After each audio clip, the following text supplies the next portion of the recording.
Oi, gente, como vocês estão? Espero que tudo bem. Hoje vai ser um vídeo que foi muito perguntado sempre que eu abro ali a DM do Instagram, os comentários aqui do canal. Vem alguém com essa dúvida, com essa pergunta, me perguntando como tem sido, né? Como tem sido ainda a adaptação escolar da Liz aqui na Itália. Acho que um dos grandes diferenciais aqui do nosso canal é que a gente não fala só da imigração numa experiência, né, de casal, mas sim de uma família.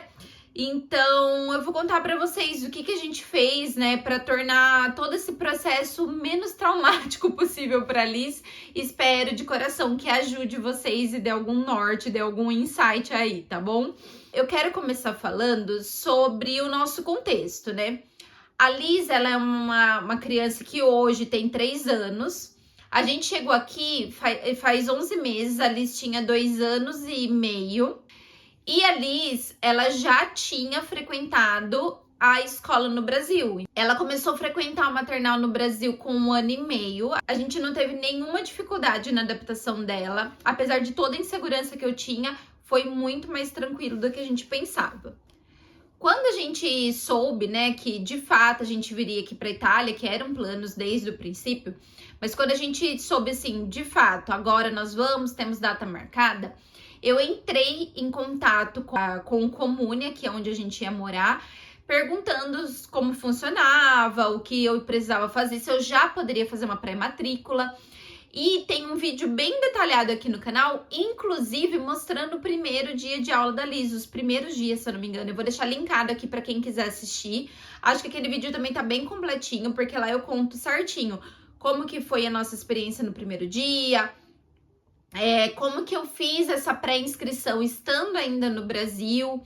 Então, acho que vale a pena ver, porque é um vídeo bem complementar a esse. Chegando aqui na Itália, nós já procuramos a escolinha aqui mais próxima aqui da nossa casa. E aqui funciona assim, a criança, ela pode frequentar a escola dentro da comune onde ela vai morar. Se ela for frequentar a escola de outro comune, ela não vai ganhar o desconto na mensa. A mensa, gente, nada mais é do que as refeições que a criança vai comer durante o dia na escola. Então, isso é uma coisa bem diferente aqui na Itália. Apesar da escola em si não ser paga, aqui se paga a mensa, que são essas refeições que a criança vai consumir. E o teto de pagamento são 7,10 euros ou 7,50 euros. Eu não lembro o valor exato agora, mas eu vou deixar aqui para vocês verem. E esse é o teto. Porém, quando você faz o seu ISEE, que é aquele documento que diz quanto é a renda da família, eles começam a abater esse valor. Então, por exemplo, se a renda familiar é baixa, o valor que você vai pagar na refeição também vai ser mais baixo. Se a renda familiar for mais alta, você vai pagar mais. Então, aqui na Itália, tudo é calculado assim. Tudo de acordo com esse ISEE. Por isso que o ISEE é um documento muito importante. Quando a gente chegou aqui, a Liz de cara já pôde começar a frequentar a escola, porém, até a nossa residência e o nosso ISEE ficar prontos, nós pagamos o valor integral da mensa. E aí, quando todos os nossos documentos já estavam acertados, aí a gente conseguiu esse abatimento do valor, que daí de 7 e pouco foi para 1 e pouco. Abaixa muito o valor. As escolas aqui na Itália, tirando, né, esse valor da mensa, elas são gratuitas, mas também existem escolas pagas, inclusive escolas bilíngues. Então, escolas onde a criança vai aprender inglês ou vai ter, né, tempo integral em outro idioma, são escolas pagas, mas não é uma prática muito feita pelos pais aqui. Aqui, gente, todas as crianças frequentam escola da prefeitura, escola do comune, salvo raras exceções. Na escola da Liz tem crianças muito bem, assim, abastadas financeiramente e todas frequentam ali a mesma escola, o mesmo padrão, então isso é uma coisa bem legal. O acesso à educação é muito igualitário aqui. Feito essas considerações, vamos voltar à nossa experiência com a Liz. Eu chegando aqui, lembra que eu falei para vocês que a Liz tinha 2 anos e 10 meses, mais ou menos 2 e 9, 2 e 10 meses? Em teoria, a Liz ainda não poderia entrar na escola materna. Aqui, as escolas, elas são divididas por fases. Tem o asilo nido, que é a creche mesmo, o berçário, né? Que são para os bebezinhos até 3 anos. Tem a escola materna, que é de 3 a 5 anos. E aí, depois dos 5 anos pra frente, aí começa, né? A escola elementar, enfim. A Liz, em teoria, era para ela entrar no asilo nido. Porém, o asilo nido é pago. Dos 3 aos 5 anos, a escola é gratuita. Então, a Liz tinha 2 anos e 10 meses. E aí, a gente conversou se ela já não poderia, né, entrar direto nessa escola dos 3 anos, que seria a escola materna. E as professoras me fizeram a seguinte exigência: se ela for uma criança desfraldada e autônoma, ela pode sim entrar na escola materna. Graças a Deus, desde lá do Brasil, a Liz já estava desfraldada. E isso contribuiu bastante para eles já aceitarem ela direto na escola materna, que seria essa escola gratuita, e foi um grande alívio.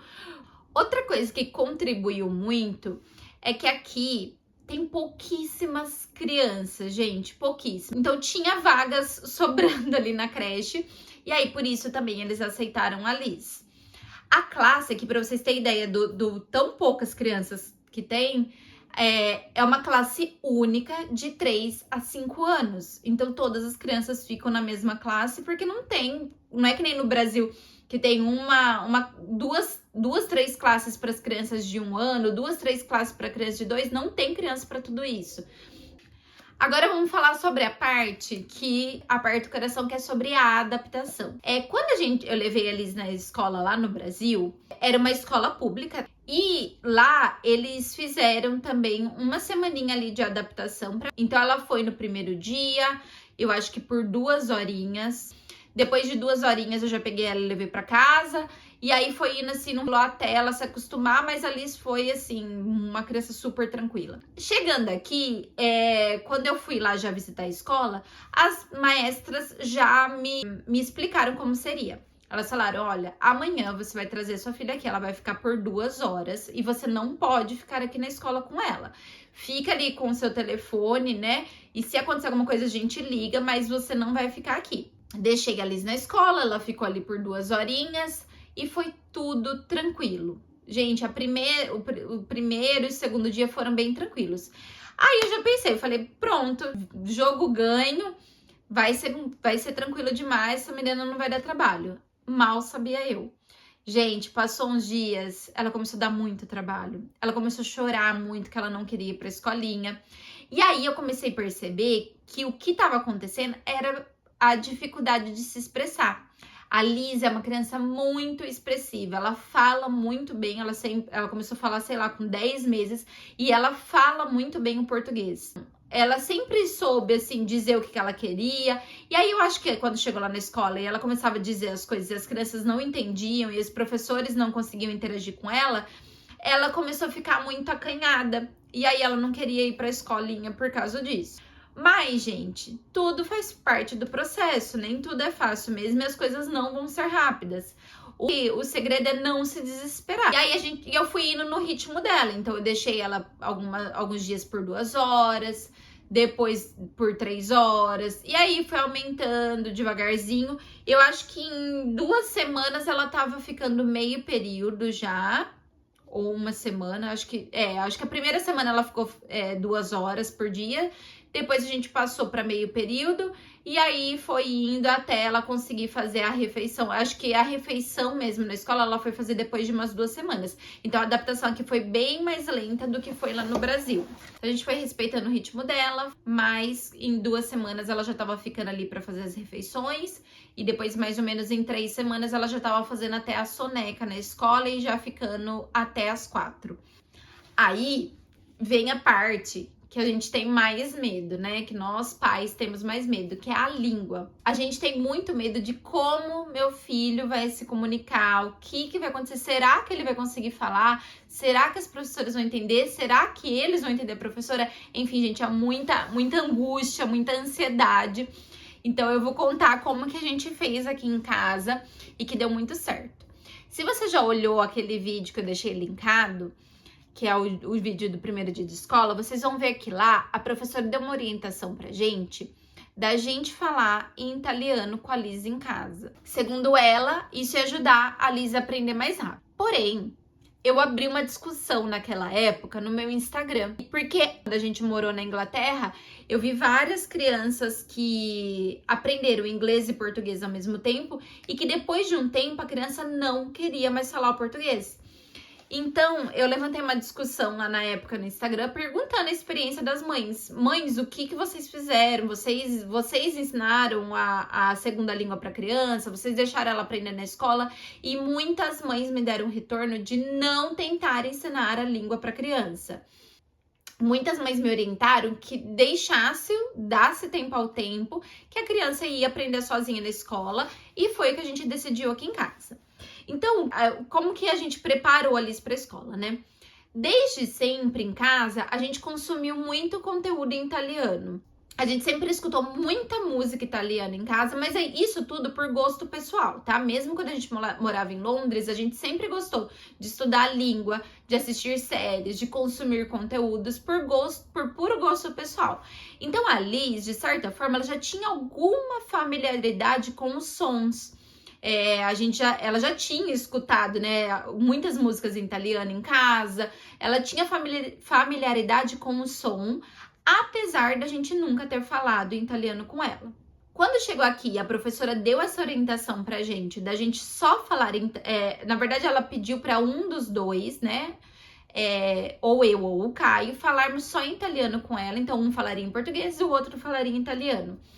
E aí, depois dessa discussão toda com as mães, colhendo as experiências de quem já tinha filhos bilíngues, eu percebi que não seria o caminho ideal para nós. Primeiro, porque eu não me sentia, ainda não me sinto, mas na época eu me sentia menos ainda, super segura no italiano. Eu não queria que ela aprendesse de um modo errado, né? Eu queria que ela aprendesse assim, a pronúncia certa. E apesar dessa escolha de não falar com a Liz em casa 100% italiano, eu achei que seria de grande valia ensinar pelo menos algumas frases. E isso, gente, eu vou deixar de dica para vocês. Ensine seus filhos a falarem as frases básicas.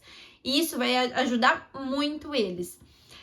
Uma amiga, ela até me indicou a fazer uns flashcards. Eu vou tentar achar as imagens para deixar para vocês. São alguns cardzinhos com as figuras e a frase, né? Que pede para ir no banheiro, como que se pede para beber água. Enfim, acho que vale muito a pena ensinar essas frases pontuais. Então a gente ensinou como que pedia água, como que pedia para fazer xixi, como que falava que tava com fome. Outra coisa, como que falava para parar, porque os amiguinhos, gente, vocês sabem crianças como que é, né? Vem com brincadeira sem graça. Então a gente ensinou a Liz a falar basta, quando ela não quisesse que alguém fizesse alguma coisa, a chamar a maestra. Enfim, coisas muito pontuais. Eu acho que isso foi super válido. Então, apesar da gente julgar não ser importante falar com ela 100% italiano, eu acho super válido que a criança saiba pelo menos o básico. Ainda mais se forem crianças maiores. Então, assim, crianças maiores, eu acho que vale muito a pena pagar algumas aulinhas antes de vir. Instruir eles, não deixem eles 100% crus. Eu tô falando da minha experiência de uma criança de 2 anos e meio, gente. Uma criança de 2 anos e meio, ela não tem domínio nem da língua materna. Então, o processo de aprendizado dela é muito mais rápido e a criança de 2 anos e meio, ela ainda não tem aquela timidez, né? Ela não é inibida. É diferente de um adolescente, por exemplo. Então, se você tem um filho adolescente em casa que vai vir pra cá, ensine ele o máximo que você conseguir. Pague algumas aulinhas particulares, não deixe ele vir totalmente cru para ele não sofrer demais. Lembre-se que eu tô falando de uma criança de 2 anos e meio, que foi a nossa experiência. A Liz começou então a ir para a escola em março, final de fevereiro, começo de março ali. E em junho já vieram as férias. E aqui, gente, as férias são enormes. É de junho até setembro. Então, o que a gente percebeu? Gente, era incrível como que em um mês ela já conseguia entender muita coisa. Muita coisa. Ela não falava nada, mas ela já entendia tudo. E aí, quando foi chegando ali próximo das férias, em junho, ela já tava até falando. Então, assim, nas brincadeiras, ela cantava muita musiquinha em casa, brincando ali sozinha, ela ficava cantando musiquinhas em italiano. Então, o aprendizado dele, gente, é realmente muito, muito, muito rápido. Então, ali perto de junho, ali já tava entendendo assim, praticamente tudo. Já estava começando a dar aquela estravada, aí vieram as férias. E o que a gente procurou fazer nas férias foi, ao menos uma vez ao dia, colocar um desenho para ela assistir. Então, eu liberava ali por dia um episódio de um desenho. E um desenho que a gente usou e que a gente gostou muito foi aquele Kailu. Vocês lembram, gente? Tinha até em português. Eu assistia muito quando era criança, porque eu acho que é um desenho muito calmo. Porque vamos combinar que tem uns desenhos hoje em dia que só por Deus. Então, a gente colocava ele em italiano pra Liz ir se familiarizando de novo com as frases e ter aquela escuta todos os dias. E isso ajudou muito também. Coloca no YouTube mesmo, Kailu em italiano, que tem muitos episódios. E é um desenho bem tranquilinho e com frases muito claras, frases muito usuais. Ali conta a rotina de uma família no dia a dia, então é super válido. Outro desenho também que a gente guardou. Outro desenho que a Liz assistiu bastante também foi Daniel Tigre, que é muito legal também para aprender, porque ali tem frases que se relacionam ao contexto de escola. Enfim, use a tecnologia a seu favor. E aí acabaram as férias e a Liz voltou para a escola em setembro. E, gente, de setembro a novembro, a menina deslanchou. Aí soltou a língua mesmo e hoje ela fala perfeitamente, gente. O acento, o sotaque é perfeito. Tanto que à noite eu pego uns livros para ler. A gente trouxe vários livrinhos do Brasil, mas chega uma hora que a gente não aguenta mais ler as mesmas histórias. Aí eu comecei a comprar alguns livrinhos em italiano para ela, né? E aí quando eu vou ler, gente, eu tomo cada bronca porque eu não consigo falar DOP. Cada bronca quando eu falo uma palavra errada, gente, aí vocês me falam, vocês acham que eu tinha condições de ensinar essa menina a falar italiano? Não tinha. Pelo contrário, ela está me ensinando. Por isso que eu falo, não se preocupem, façam a parte de vocês, ensinem o que vocês puderem, mas não tenham esse medo de que a criança não vai aprender. Gente, criança é uma esponja. Ela tá imersa ali naquele contexto o dia todo. E aquilo vai ser natural para ela, vai entrando na cabeça. Nossa experiência foi essa. A gente realmente ensinou algumas frases pontuais, mas deixou que ela aprendesse de fato mesmo na escola. Hoje em dia, a Liz, ela gosta muito de brincar em italiano, porque eu acho que ela relaciona, né, o brincar com o ambiente da escola e com a língua que se fala na escola. Então, ela gosta muito de brincar em italiano, então, vez ou outra, a gente brinca com ela falando em italiano, mas, no geral, é português. Sobre a língua foi isso, mas eu acho que a adaptação, ela vai muito além do quesito línguas. Uma coisa que eu indico para todos os pais, do fundo do meu coração, é que saibam o seu porquê. Saibam por que vocês estão aqui, porque vai ter fase, gente, que a criança vai chorar, que a criança não vai querer ir pra escola, que a criança vai sentir falta do Brasil, dos priminhos, da vovó, do vovô. Então, saibam de verdade por que vocês estão aqui e transmitam essa segurança para a criança, sabe? Todas as vezes que a Liz chorou, porque no começo, gente, isso vai acontecer, não vamos ser hipócritas, né? No começo ela chorava porque ela queria o priminho, porque ela queria a vovó, sabe? Então tentava assim de ser o mais positiva possível. E isso, gente, só é possível se a gente sabe o nosso porquê. A fase de adaptação passa super rápido. Com adolescentes, talvez seja muito mais difícil. Quanto mais nova a criança é mais fácil, isso é fato. E aí eu acho que também vale a pena lembrar do quanto isso é benéfico para a própria criança também, né? Às vezes aquela criança que chegou, que deu super trabalho, aquele adolescente que queria porque queria ir embora. Gente, depois de 2 meses já estava totalmente adaptado, totalmente inserido na cultura, não tem mais vontade de ir embora. Então por isso que eu falo, não haja precipitadamente, dê tempo ao tempo, respira fundo, não hajam por impulso. Porque eu sei que a gente, mãe, quando vê filho sofrendo, corta o coração da gente. Eu quero muito que vocês, pais, deixem aqui o relato de vocês também. Vamos trocar figurinha? Eu não sou dona da razão, eu vim aqui só pra contar a minha experiência mesmo. E conta pra mim, aí na casa de vocês continuaram falando português, começaram a falar a língua estrangeira, ou você que já tem um filho que né, já passou por toda essa fase, que hoje já é adolescente, adulto, conta pra mim, ele desistiu de falar português, como que foi, ele sente mais à vontade falando a língua estrangeira. Enfim, eu quero saber sobre vocês também. Então não esqueçam de deixar aqui contando a experiência de vocês também. Então é isso, eu agradeço muito a companhia de vocês. Espero que vocês tenham gostado do vídeo. Se você chegou até aqui, deixa um emoji pra mim de criança, aí eu vou saber quem que tá assistindo até o final. Um beijo e te vediamo presto.